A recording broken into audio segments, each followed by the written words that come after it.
texto que nós acabamos de ler menciona um anjo dirigindo-se a Filipe e dando uma orientação para que Filipe fosse para uma estrada que descia de Jerusalém até Gaza, uma estrada que estava deserta.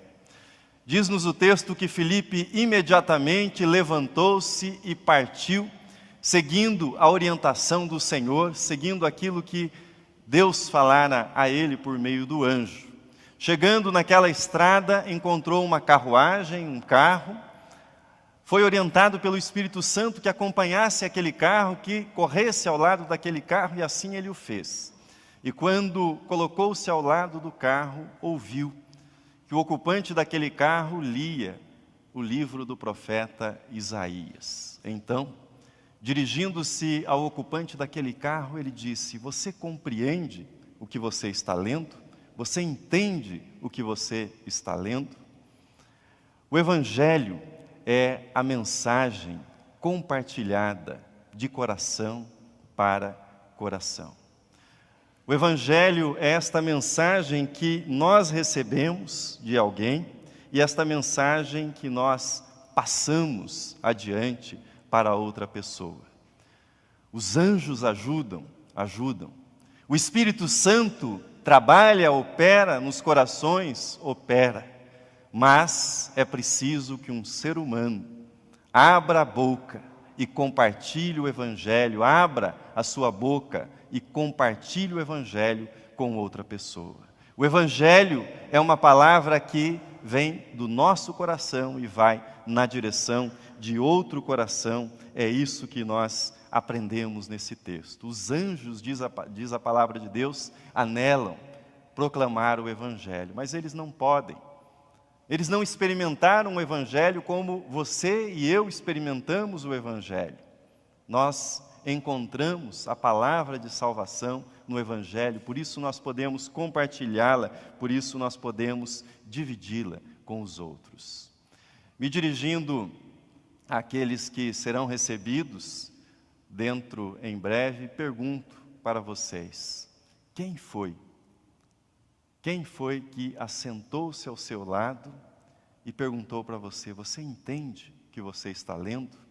Quem é que fez esse papel de Filipe na sua vida, de compartilhar o Evangelho com você, de ser um instrumento para que você pudesse entender a pessoa de Cristo e pudesse chegar hoje a essa decisão de pertencer ao corpo de Cristo?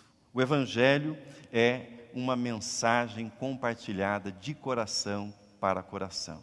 Para aqueles que, como o eunuco, estão na sua estrada deserta, estão na sua busca espiritual, carregam as suas perguntas e precisam da resposta que vem do Evangelho. A nossa igreja tem 151 anos de organização e é de se esperar que uma igreja com 151 anos de existência tenha muitas histórias de inspiração. E a nossa igreja tem, para a glória de Deus, muitas histórias belíssimas que nos inspiram. Uma das histórias preferidas que eu carrego comigo desta igreja ocorreu em 1888. O reverendo George Chamberlain, sobre o qual falei no domingo passado, ele fez o lançamento da pedra fundamental do templo, não este templo, o templo que ficava à rua 24 de maio. E ele tomou cuidado, como é comum nessas cerimônias, de colocar dentro da urna o nome de todos os membros da igreja, o hall de membros da igreja, e depositar ali no lançamento da pedra fundamental. Olhando para este hall de membros, há uma curiosidade. Aparecem os seguintes nomes nesse hall: Maria, Felismina, Leonor e Joana. E à frente desses nomes não há nenhum sobrenome. Mas à frente desses nomes, em parênteses, foi escrito: Maria, escrava; Felismina, escrava; Leonor, escrava; Joana, escrava. Eram membros da igreja e eram escravos. A abolição se daria no mês de maio daquele mesmo ano. Mas sobre uma dessas mulheres que pertenciam à igreja, mas eram escravas ainda, sobre uma dessas mulheres, Felismina, o reverendo Vicente Temudo Lessa registrou no seu livro a seguinte informação. Felismina compartilhou o evangelho com uma amiga sua de cativeiro. Essa mulher no cativeiro converteu-se e Felismina desejava muito trazê-la à igreja para que ela se tornasse membro da igreja e pudesse adorar a Deus nesta igreja. Mas ela não obteve a permissão do seu Senhor. E ela teve de esperar por 4 anos para que aquela sua irmã em Cristo no cativeiro obtivesse a permissão para vir à igreja, tornar-se membro da igreja e cultuar a Deus como nós fazemos nesta manhã. Felismina não tinha sobrenome, mas ela tinha Cristo no seu coração. Felismina não tinha liberdade, mas ela era livre em Cristo, como poucos são. Felismina não tinha posses, mas ela tinha um tesouro no seu coração, Jesus Cristo. E ela dividiu esse tesouro com aqueles que estavam ao seu redor. O Evangelho é uma mensagem para ser compartilhada com todas as pessoas, em todas as circunstâncias da nossa vida. Isso é o Evangelho de Jesus Cristo. O homem sobre o qual nós lemos, o eunuco, ele era um escravo ou talvez tenha sido um escravo. Ele tinha uma responsabilidade elevada, mas ele estava numa jornada espiritual. Ele estava numa busca espiritual, ele buscava respostas para a sua vida. Ele viajara cerca de 300 quilômetros até Jerusalém, indo da Etiópia a Jerusalém, para adorar o Deus de Israel e para buscar respostas para a sua jornada espiritual. E na sua viagem de retorno, ele lia o profeta Isaías, mais precisamente o capítulo 53 do livro do profeta Isaías, quando Filipe, conforme lido, aproxima-se do carro e pergunta-lhe: você compreende o que você está lendo? E ele recebe então o convite para sentar-se ao lado daquele homem. Mas quem era esse eunuco etíope? Nos reinos da antiguidade, era comum que aqueles homens que eram escravos e eram incumbidos de cuidar da rainha, ou das filhas do rei, ou das outras mulheres do rei, que esses homens fossem castrados. Por isso eles eram chamados de eunucos. Mas não era incomum que alguns desses homens se sobressaíssem pela qualidade dos seus serviços, pela sua dedicação ao rei, e conseguissem ascensão social. E muitas vezes conseguiam a própria liberdade, conseguiam altos postos de confiança no governo. Esse parece ser o caso desse homem. Diz o texto que ele era encarregado do tesouro da Etiópia. Ele era, nos nossos dias, nós diríamos que era o ministro da fazenda. Ministro da fazenda da Etiópia, visitando Jerusalém para adorar a Deus. Não obstante, todo o sucesso profissional que ele havia obtido, ou seja, um eunuco, um homem na condição de escravo que chega à posição de ministro da fazenda, de algum modo havia redimido a sua história, havia construído uma história de sucesso profissional. Não obstante todo esse sucesso profissional, esse homem ainda tinha questões de natureza espiritual. Ele ainda estava numa busca, ele ainda procurava respostas para o sentido da sua vida, para o propósito da sua vida. E é nesse ponto em que Filipe o encontra. E ele está lendo o livro do profeta Isaías e lendo o capítulo 53.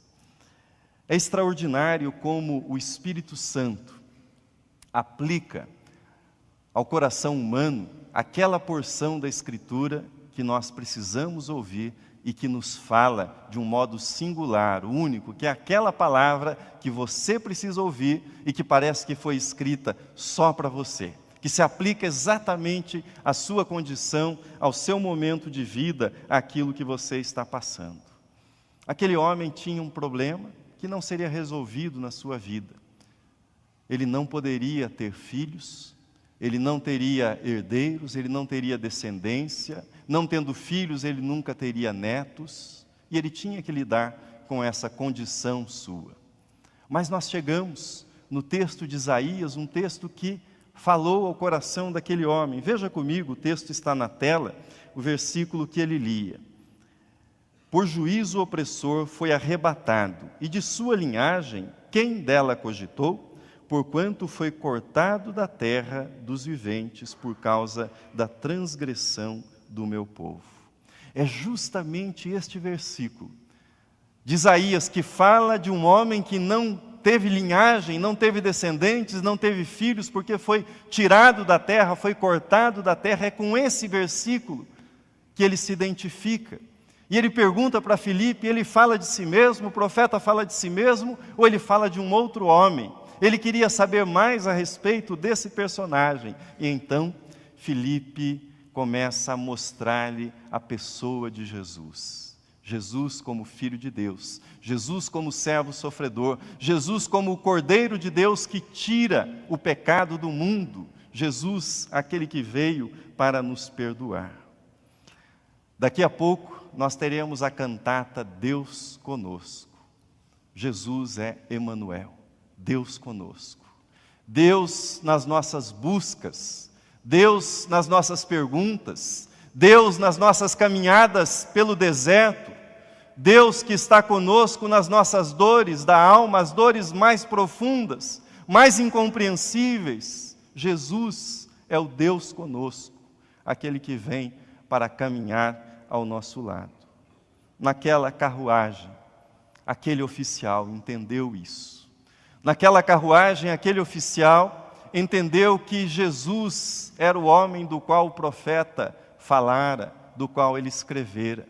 Ele entendeu que Jesus havia levado sobre si todos os pecados, inclusive aqueles pecados dos quais ele, o eunuco, era vítima, mas também os pecados que ele havia cometido. Por isso, em Jesus havia uma nova vida, havia oportunidade de perdão em Jesus Cristo. Ele, Jesus, não teve pecado, mas ele se fez pecado para que nós pudéssemos receber o perdão que ele oferece. Só há um requisito para ser batizado. Só há um requisito para pertencer ao corpo de Cristo, à igreja. Crer de todo o coração. Quando o eunuco pergunta, aqui a água, posso ser batizado? Filipe responde, pode. Se você crê de todo o coração, você pode ser batizado. E ele diz, eu creio, Jesus Cristo é o Filho de Deus.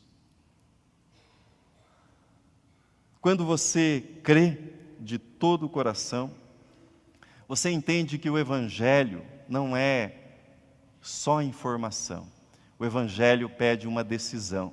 Quando você crê de todo o coração, você entende que o Evangelho é muito mais do que mera religião. O Evangelho é transformação. Transformação do coração, é nova vida, um novo começo para cada um de nós. Quando você crê de todo o coração, você entende que a sua vida não é mais definida, não será mais definida por aquilo que aconteceu no seu passado, mas que a sua vida é definida por aquilo que aconteceu na cruz com Jesus. Ou seja, a sua vida é definida pelo passado de Jesus e não pelo seu passado, por aquilo que aconteceu com você no passado. Muitas pessoas ficam presas aos sofrimentos ocorridos no passado. Muitas pessoas dizem, se eu tivesse tido uma vida diferente, se eu não tivesse passado por isso, se tal pessoa não me tivesse feito esse mal tão grande, a minha vida seria completamente diferente. Veja a afirmação que está na tela. O que define o seu presente e futuro não é o que aconteceu com você no passado, mas é o que aconteceu com Cristo no passado, na cruz. Isso faz toda a diferença. Isso faz toda a diferença na nossa vida. Veja 2 versículos do profeta Isaías. Certamente Ele tomou sobre si as nossas enfermidades e as nossas dores levou sobre si. E nós o reputávamos por aflito, ferido de Deus e oprimido. Mas Ele foi traspassado pelas nossas transgressões e moído pelas nossas iniquidades. O castigo que nos traz a paz estava sobre Ele, e pelas suas pisaduras fomos sarados. Na cruz, Jesus assumiu todas as suas dores. Jesus assumiu todas as suas enfermidades. Jesus assumiu todas as nossas deformidades de coração e de alma. Ele as assumiu sobre si na cruz, para que nós pudéssemos ser perdoados. Na cruz, nós entendemos que Deus nos ama como nós somos. Ele nos aceita exatamente como nós nos encontramos, mas Ele nos ama demais para permitir que nós permaneçamos na mesma situação. Na cruz nós entendemos o que é a justificação, ou seja, um perdão que Deus nos oferece em Cristo por aquilo que Cristo fez. Mas na cruz nós entendemos o que é a santificação. Deus nos toma como nós estamos e Ele começa a nos transformar para que sejamos um dia aquilo ou quem Ele planejou que nós haveríamos de ser pela manifestação da sua graça. Isso é transformação a partir de Cristo Jesus. Porque havia um coração disposto a compartilhar o Evangelho. Aquele eunuco creu em Cristo Jesus. E crendo em Cristo Jesus, aquele homem que administrava os tesouros da Etiópia encontrou um tesouro muito maior, Cristo Jesus, na sua vida. Encontrou a razão da sua busca, da sua vida.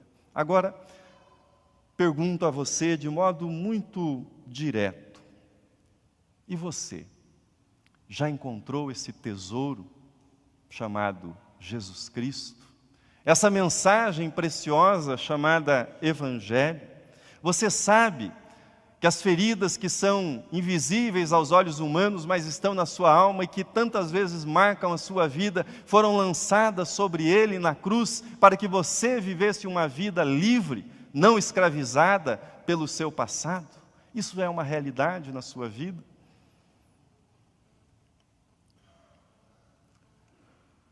Cristo está no seu coração? Ele é o seu Salvador? Você crê nele como Filho de Deus? Eu quero fazer um convite para você. Hoje nós vamos receber como membros da igreja, por batismo, profissão de fé, transferência e jurisdição a pedido, irmãos que tomaram uma decisão. Durante 10 domingos se prepararam para esse dia tão importante e marcante para eles e marcante para nós. Mas eu queria fazer para você esse convite. No culto de primícias, último do mês de novembro, nós receberemos novos membros. Receberemos pessoas que dirão: eu encontrei Cristo, Ele é o meu tesouro. Se você não tomou uma decisão ainda por Cristo, tome essa decisão. Ou se você tomou uma decisão, mas é uma decisão que não assumiu todos os compromissos, tome essa decisão. E eu gostaria que, no culto de primícias, você estivesse aqui dizendo: sim, Jesus Cristo é o Filho de Deus, Ele é o meu Salvador. Hoje é um dia de alegria, Deus está conosco. Deus está conosco e nada, seja no nosso passado, no presente ou no futuro, pode nos separar do amor de Deus revelado em Cristo Jesus. Louvado seja Deus, glorificado seja Deus, para todo sempre, na sua vida, na minha vida, na nossa vida. Amém.